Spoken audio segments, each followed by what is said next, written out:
जीवामृत में गोमूत्र। जीवामृत में वो क्या करते हैं, आप खुद बना लेते हैं? बिल्कुल। कैसे बनाते हैं वो? जैसे क्या है कि 200 लीटर का ड्रम लिया अपन ने, उसके अंदर 20 किलो गोबर, 20 किलो गाय का पेशाब लिया, उसमें 2-2.5 किलो गुड़ और इतना ही उसमें बेसन डाल दीजिए।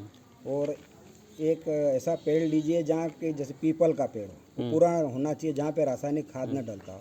वहाँ से करीब 2-1 किलो मिट्टी ले लीजिए, उसका घोल तैयार करिए, करीब 7 दिन में वो घोल तैयार हो जाएगा और आपका जीवामृत तैयार। एक चीज़ मैं आपसे जानना चाहूँगा, क्योंकि फसल के सोयाबीन जहाँ तक बात है, तो एक साधारणतः 1 महीना 1.5 महीना तो ऐसे रहता है, उस समय पे कीट मुक्त रखना उसको बहुत ज़रूरी है। तो एक स्प्रे से तो स्वाभाविक है शायद नहीं होता होंगे, तो कितनी छिड़काव करने पड़ते हैं आपको? हम तो हर 12 से 15 दिन में एक स्प्रे उसको चाहिए। अच्छा, तो 12 दिन से स्टार्ट कर देते हैं। अच्छा, ये सब करते हैं, इसका मतलब आपको लागत भी बहुत, लेबर चार्जेस लग रही है, मेहनत लग रही है, मेन पावर ज़्यादा उसमें। फिर इतना करने के बाद आपको उत्पादन कितना मिलता है जैविक खेती अभी से? रासायनिक वालों के बराबर सोयाबीन बताया, 6 जी। भैया का निकला, 6 मेरा निकला, तो बराबर, है ना। मतलब आपने बताया कि 25-26 क्विंटल प्रति हेक्टर आपने सोयाबीन की NRC 142 का उत्पादन लिया है, ये तो बहुत अच्छी बात है। लेकिन अब अगला सवाल ये आता है तो कि आप इसका करते क्या है? जैविक तो है, हाँ, पर ये तो अभी क्या, जैसे आपने बताया गधे घोड़े एक भाव मार्केट में जाता है, सभी एक भाव बिकता है। अभी इसका पर्याप्त बाजार मुझे मिला नहीं, जी। तो मैं अभी एक तरह से घाटे में जा रहा हूँ, लेकिन सीने पे पत्थर रख के कर रहा हूँ। अच्छा, तो अभी इसके लिए अपना कोई सेपरेट मार्केट है नहीं? जी।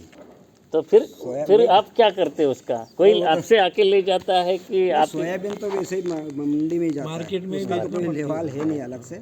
इसीलिए आपसे बोला था कि ऐसी कोई कंपनी हो जो कि कांटेक्ट कर सके हमसे, जी, तो वो करने में फ़ायदा है उसका भी और हमारा भी। अच्छा, एक और मैं आपसे जानना चाहूँगा कि जैविक खेती, प्राकृतिक खेती आप करते हो, उसमें और क्या क्या चुनौतियाँ हैं?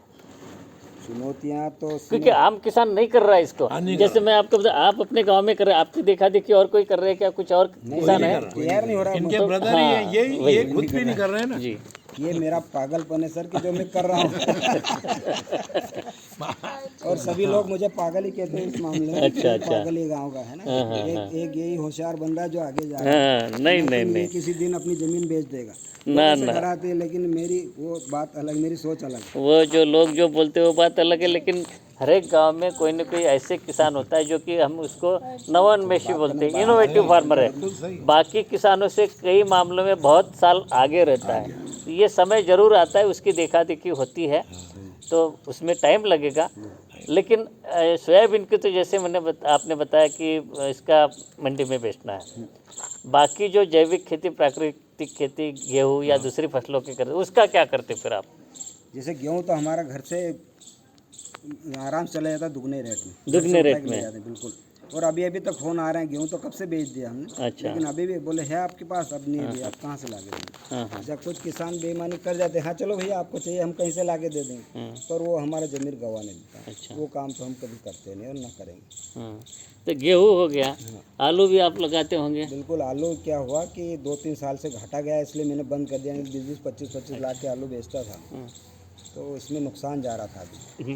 तो देखिए, जैसे आप सोयाबीन लगाते, तेल मिल जाएगा उससे, ठीक है, हम ले लेते, सोयाबीन का तेल खाते ही है। गेहूँ से आप घर के गेहूँ की जैविक खेती की रोटी खाते हैं। सब्जियां भी आप जैविक तरीके से करते हैं? सब्जियां भी लगाता हूँ। पिछले साल भी मेला लगा था यहाँ पे ढक्कन वाले कुएं पे, तो कई लोगों ने बोला कि ऐसा टमाटर आप जैविक में कैसे तैयार कर लेते हो, और इसका टेस्ट भी अलग आ रहा है। लेकिन हमने टेस्ट किया, इसके बाद बोला कि ऐसा टमाटर हमने घर पे लगाया, पर हमें नहीं हुआ ऐसा। उनका इसमें मेहनत ज़्यादा लगती है और वो आप कर नहीं पाते हो। तो ये बीज कहाँ से फिर, वो वही जो नॉर्मल जो चल रहा है वही होता है? वही बीज लगा। ऐसे पुरानी वाली जो स्पेशल हम देसी वैरायटी ऐसे तो कुछ नहीं है, वैसा नहीं, जो बाजार में चल रही वही करते हैं, लेकिन तरीका आपका जैविक है। उसका टेस्ट ही अलग हो जाता है। वही चीज़ अगर दूसरे रासायनिक में लगा होगा और वही जैविक में लगा, तो उसके टेस्ट में जमीन आसमान का अंतर आएगा, अलग ही दिखेगा, और खाने में भी स्वाद भी अलग रहेगा। अच्छा, दिखने में होगा सो होगा। तो अच्छा, इसमें जैसे बताया था मैंने, वो खाद के बारे में बात हो रही थी, तो अपन जैसे DAP खाद देते हैं, हाँ उसकी जगह अपन क्या करते हैं, पुराने कंडे, हाँ, उनको करीब जैसे 7-8 कंडे लिए, एक 200 लीटर का ड्रम लिया, उसके अंदर उनको तोड़ के डाल दिया, ऊपर से पानी से भर दिया। हाँ, उसमें कुछ मात्रा गुड़ की डाल दीजिए, 2 किलो गुड़, और कुछ 2 किलो बेसन डाल दीजिए।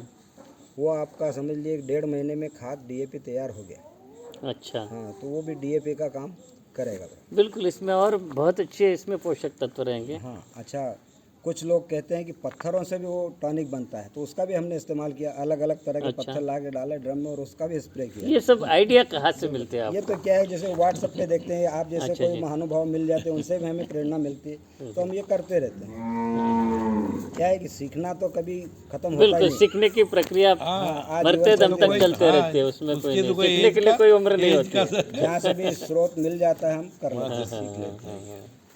और पूछते रहते हैं कि भैया आप कैसे करते हो, हमें बताओ। हो सकता है कि वो कोई और अच्छी चीज़ बता दे, और मिलता है। आत्मा परियोजना के साथ में भी जुड़े हुए हैं शर्ली थॉमस मैडम, वो आपके साथ में हमेशा संपर्क में रहते हैं। उनसे किस प्रकार से जानकारी मिलती है आपको? मैं तो कहूँगा कि ऐसे अगर अधिकारी लोग जो किसान के साथ रहे तो शायद किसान का उद्धार बहुत ज़्यादा हो जाता है। ऐसे अधिकारी होना चाहिए, वो खेत तक क्या मैं आपके वो निंदाई करने के लिए तैयार हो जाता है। ऐसे लोग हैं जी जी। तो ऐसे मेहनती लोग होना चाहिए। तो बहुत बढ़िया। तो जैविक खेती में एक सफलतम प्रयोग आपने यहाँ पे किए हैं, और मैं दर्शकों को बताना चाहूँगा कि विभिन्न स्तरों पे जिला प्रशासन की ओर से और कई लेवल पे इनको पुरस्कार भी मिले, और एक कई जो कार्यक्रम होते हैं उसमें ये भाषण देने इनको हम बुलाते हैं। तो इनसे काफ़ी सारी बातें सीखने वाली है, जैसे कि आपने 15-20 मिनट के हमने चर्चा में आपने देखा। तो मैं आपको बहुत बहुत धन्यवाद भी देता हूँ, क्योंकि आपसे जो जानकारी हमारे दर्शकों को मिलेगी तो कई सारी चीज़ें वो अपने लेवल पे, मैं ये मानता हूँ कि 100 लोगों में से अगर 1-2 भी अगर इससे अगर जानकारी को समझ पाए तो हमारा काम हो जाएगा। क्योंकि हम जो अपना YouTube चैनल है, हम कमाते तो है नहीं, हमारा इसमें कोई ऐड भी नहीं होती, लेकिन जानकारी जो इधर से उधर दूसरे किसानों तक अगर चली जाए तो बहुत अच्छी बात है। मैं तो किसानों से ये कहना चाहूँगा सर कि वो इस पद्धति को अपनाएं जी, वो न डरे कि हम पीछे चले जाएंगे। ये झूठी प्रकृति को ये न देखे ना, झूठी तरक्की न देखे, यानी वास्तविकता पे जाए। अगर शांति चाहिए तो सबसे अच्छा काम ये है। बिल्कुल। अगर अपन दूसरे का भला चाहेंगे तभी तो अपना भला होगा। ऐसे कैसे हो सकता है कि अगर दूसरे का पैर पे कुल्हाड़ी मारेंगे और अपना पैर सुरक्षित रह जाए? ऐसा हो नहीं सकता। अच्छा, एक चीज़ जाते जाते मैं पूछ लूँ, आपको जैविक खेती करते हुए कितने साल हो गए? 5 साल हो गए। 5 साल हो गए। मतलब आपकी ज़मीन पूरी तरह से स्टेबलाइज हो गई जैविक के अगर लिए? आप मेरे खेत की मिट्टी देखेंगे जी। तो उसकी ढेलों की माला बना सकते हो आप, ऐसे पारे जैसी हो गई पूरी। अच्छा। पूरी छेद ही छेद उसमें। हाँ हाँ हाँ। कई लोगों को दिखाया कि यार ऐसी मिट्टी हमने नहीं देखी कहीं। कितनी मतलब ज़मीन कितनी है आपके पास? 30 बीघे। तो जो 30 बीघे में से जैविक में कितनी है? और पूरा पूरा 30 बीघा जैविक? फिर वो क्या है कि अधूरा हो जाए आधा। एक को अच्छा दिया दूसरे को खराब अच्छा दिया। अच्छा, ये बहुत सोचने वाली बात। पूरे 30 हेक्टर जो 30 बीघा जमीन है, पूरे की पूरी जो ज़मीन है जैविक खेती में करते हैं, और वो बगैर किसी अपेक्षा के कि उनको कोई अपने उत्पाद का प्रीमियम प्राइस मिले। जहाँ तक है सोयाबीन की बात है, जहाँ तक गेहूं के बारे में उन्होंने बताया कि दुगनी कीमत दे के अपने घर से लोग उठा के ले जाते जो इस चीज़ का महत्व जानते हैं। तो प्रहलाद जी, आपको भारतीय सोयाबीन अनुसंधान संस्थान की ओर से बहुत बहुत बधाई देता हूँ, धन्यवाद देता हूँ। और आप हमारे लिए जो इस गांव में सिलोटिया में मेरा गांव मेरा गौरव कार्यक्रम के अंतर्गत बाकी किसानों के लिए समन्वयन का काम करते हैं, कि हम तो सभी जगह पे तो जा नहीं सकते हैं हर समय पे, तो हमारे लिए अपनी जानकारी जो हम आपको देते हैं आप दूसरे किसानों तक पहुंचाते हो, और निश्चित ही सोयाबीन की खेती से आपको हमारे संस्थान से जो भी जानकारी देते हैं उसका लाभ मिलता होगा, और आपकी उन्नति की कामना करते हैं। आप सभी किसान आज हमारे साथ में यहाँ पे उपस्थित है, आपको बहुत बहुत धन्यवाद।